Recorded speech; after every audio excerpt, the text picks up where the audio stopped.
Mr. Speaker, I'm happy that the Honorable Minister of Finance and the Honorable Minister of Planning and Budget, they are here. I've moved 2 motions within the past 2 weeks, and I'm happy it's part of the process that they are here. Well, in our place they ask, is it because the barber doesn't know how to shave? Or is it because the clipper or the blade is not sharp? Or is it both? Well, I believe strongly that there is, first and foremost, inadequate appropriation.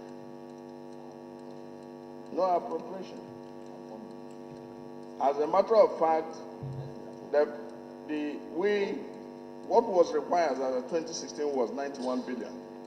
50 was appropriated, and what was released as our last count before yesterday was less than 41 billion. And yesterday, 41 billion has been released. So I believe this invitation is working. But there is a difference between release and cashback.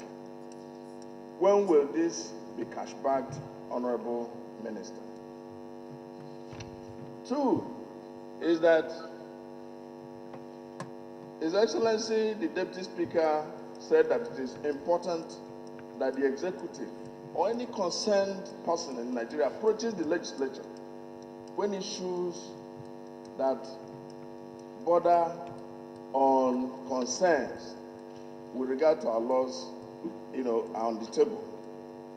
This instance, I believe that for other reasons they could approach us, but in this instance, where the contributory pension scheme is that government contributes 5%, and the individual retiree or employer contributes his own portion.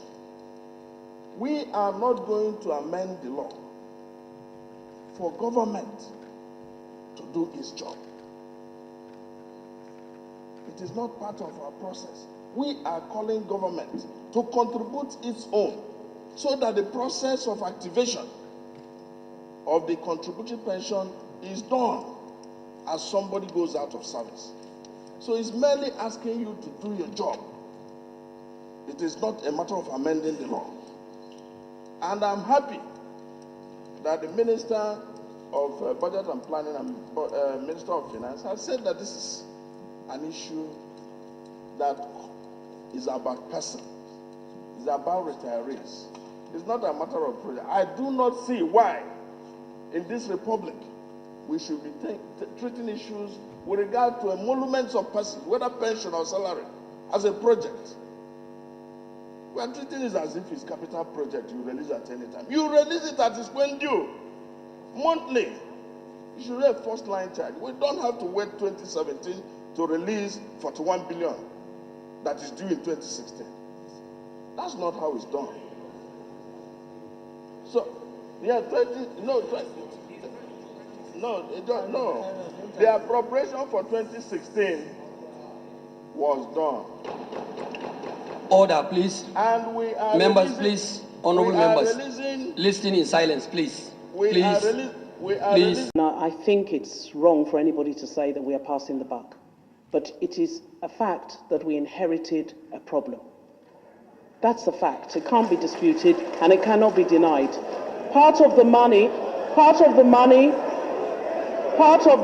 that was released yesterday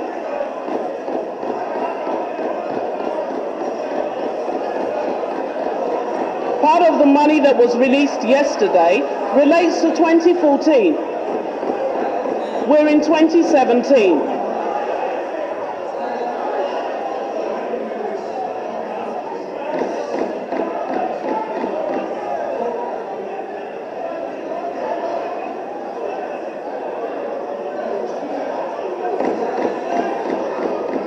But they shouldn't try that one.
And the other thing that I must also point out is the fact that there's a lot of reform already going on in pensions, and the DG Patad is here and the PENCOM people are also here.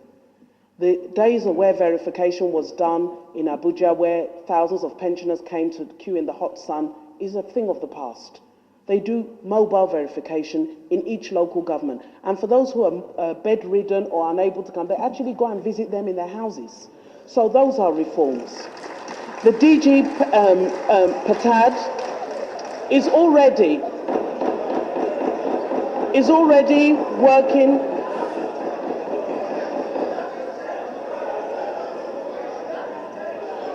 The DG of Patad is already working on a verification system that will use voice technology, whereby a pensioner can phone in to confirm by phone that they are alive. Those things are being rolled out. So there is a lot of difference for the pensioners. The problems, as I said, are historical problems. They need to be reconciled, they need to be looked at very carefully, and that's what we're doing. Let me speak specifically to the question raised by the Honourable about arrears in Patad, 33% increase.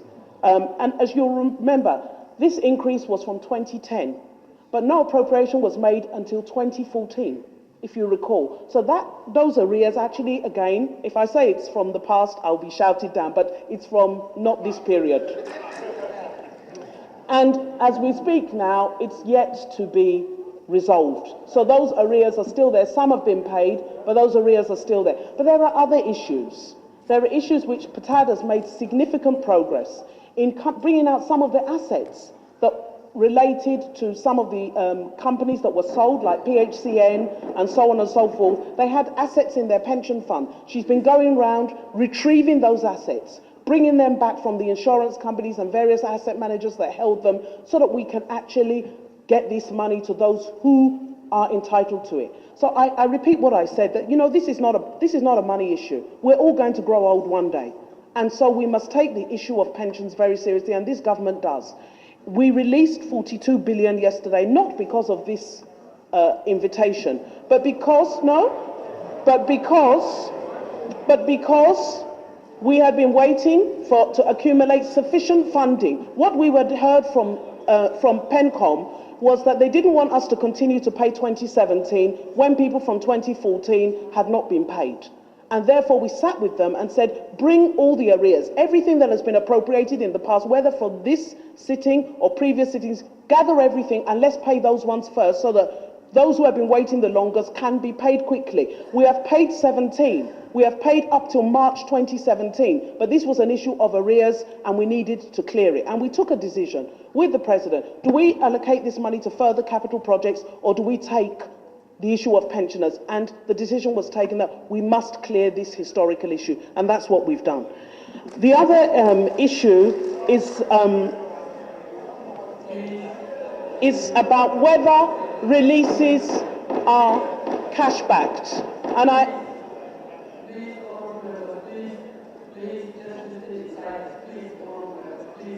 thank you very much. The other issue, since we're talking about change, about whether a release is cash-backed. Under this administration, we run a daily cash position. We don't sign anything unless there's cash. So when we release, it is automatically cash-backed. So that 42 billion is fully cash-backed and will be moved to PENCOM. I believe the AIE has already been signed, so we don't do release and then you wait for months for cash back in. We actually cash back immediately. Thank you very much for all your questions, and thank you for this opportunity. Please give us time for the committee to get together and we'll come back to you with our findings, and I assure you it'll be very comprehensive and very thorough and give us a roadmap to solving this problem permanently. Thank you very much.